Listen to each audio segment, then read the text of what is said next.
Hey, Pete here. I'm learning about the weird and wonderful world of opera. That music you just heard? That's the overture. It starts almost every opera. Opera is almost all music. Like books and plays, they don't really have music. Movies, TV shows, podcasts, and video games use a little bit of music, but opera is full on music.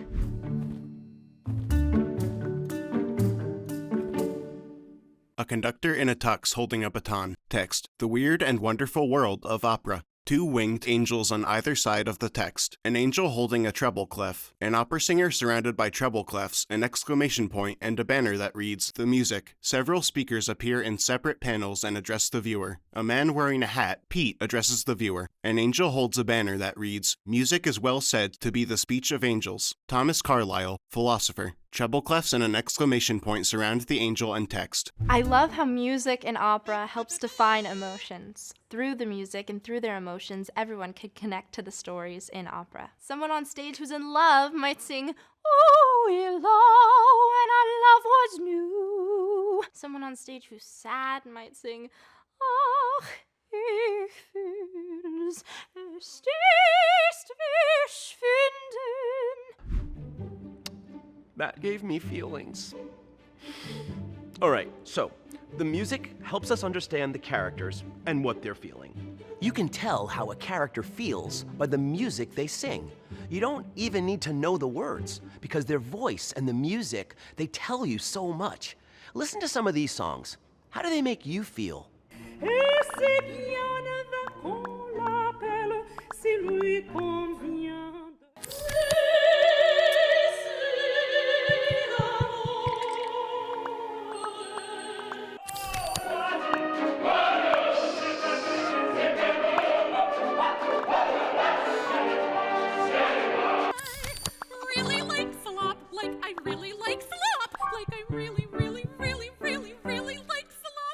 A woman addresses the viewer. Text: Aria Balian, singer. She performs songs that portray a wide range of emotions. Pete nods and holds back tears. He addresses the viewer. He sniffles. Various opera performers express happiness, sadness, mourning, and excitement. Pete addresses the viewer. An open book that reads, How does opera make you feel? Illustrations of faces conveying a wide range of emotions. The faces frown, cry, smile, blow a kiss, and express apprehension, excitement, sadness, anger, vanity, celebration, laughter, illness, love, nervousness.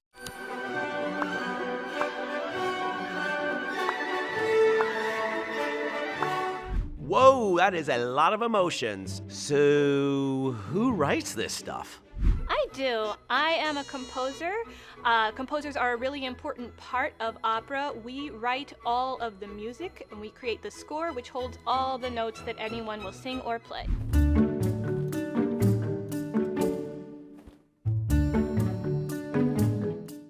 Some of the most famous composers from the past are Mozart,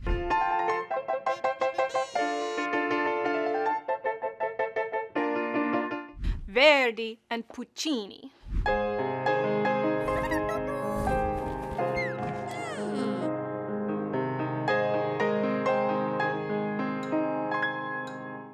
A face wearing glasses, a screaming face, a face with its tongue out. Pete addresses the viewer. A woman addresses the viewer. Text: Ashy Day, composer. An angel holding a banner that reads, A composer's first responsibility is and always will be to write music that will reach and move the hearts of his listeners. Randall Thompson, composer. Ashy addresses the viewer. A pianist playing piano. Text: Dana N. Scott, pianist. The Queen of the Night. Mozart's The Magic Flute. Dana performs another song on the piano. Text: O mio babino caro, from Gianni Schicchi. An angel flies by and sits on the piano. There are a lot of wonderful American opera composers, including people like William Grant Still, Philip Glass, John Adams, and Scott Joplin.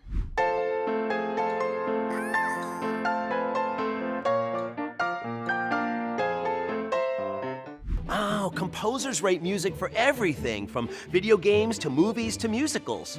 Wait a minute. Is a musical the same as an opera?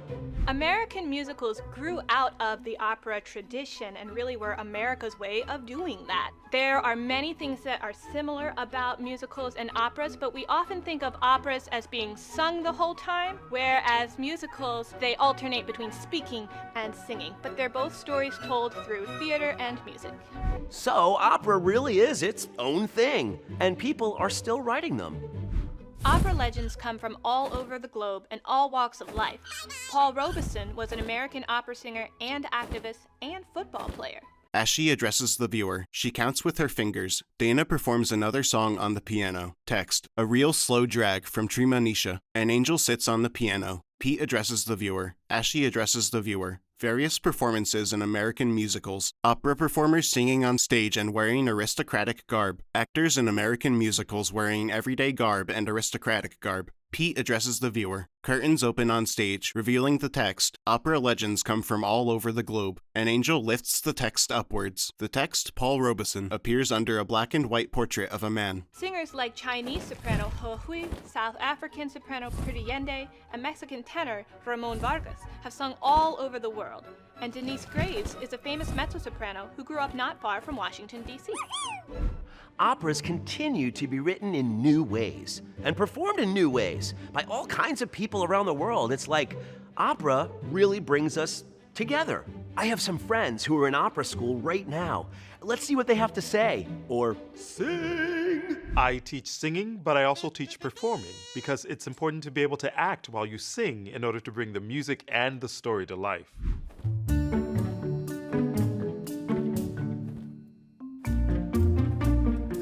Black and white portraits of opera legends appear on stage with text underneath them that reads, He Hui, Pretty Yende, Ramon Vargas, Denise Graves. The portraits and text are set against a backdrop of a globe. An angel appears holding a flag that reads, DC. Pete addresses the viewer. A man addresses the viewer. Text, Carl DuPont, artist and educator. An angel holds a banner that reads, Acting is very, very important in opera, but of course it is just as well if you also have a voice. Tito Gabi, opera singer. Treble clefs and an exclamation point surround the angel and banner. How about some of my music students demonstrate some of the different voice types?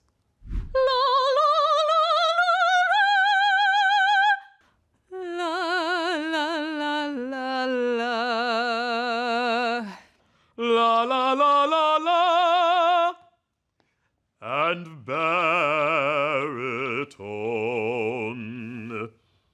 Characters sing alone in opera, but also sometimes together, like in a duet,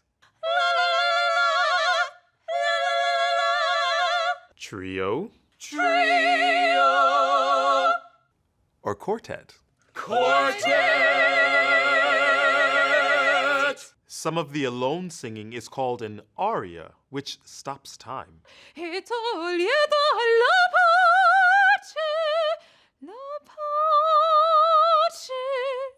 There's a more chatty one called a recitative, which can be strange, but sometimes emotionally exciting. Why would Mother want to borrow money from a man like that? It takes years of practice to amplify your voice like this. E la grande maestosa. That was loud. Carl addresses the viewer. Carl's students perform different voice types. Text, Natalie Hamill, soprano. Gianna Macedon, mezzo-soprano. Aaron Knight, tenor. Aaron lifts his arm as he sings. Carl stands next to Aaron and pushes Aaron's arm down as he sings. Text, Carl DuPont, baritone. Carl crosses his arms. He addresses the viewer. Carl and his students perform in various arrangements. Text, duet. Natalie and Gianna point at each other while they sing. Trio. Aaron stands between Gianna and Natalie and they pull on his arms as they sing. Quartet. All four singers make gestures with their arms. Carl addresses the viewer. Gianna sings. Text, aria. Carl addresses the viewer. Natalie sings. Text, recitative. Carl addresses the viewer. Illustrated sound waves appear as he sings. Okay, now I want to know about the stories. I hear there are operas with witches, dragons, spaceships, and even whales. I wonder if the whale sings. And if it does, what's the story? Wait. Is opera all about the music or the story? Opera is about using music to tell stories. Both. Opera's clearly about the stories. For me, it's about the story that's being told. I won't pick. A good opera is about the story. A great opera is about the synthesis of story and music.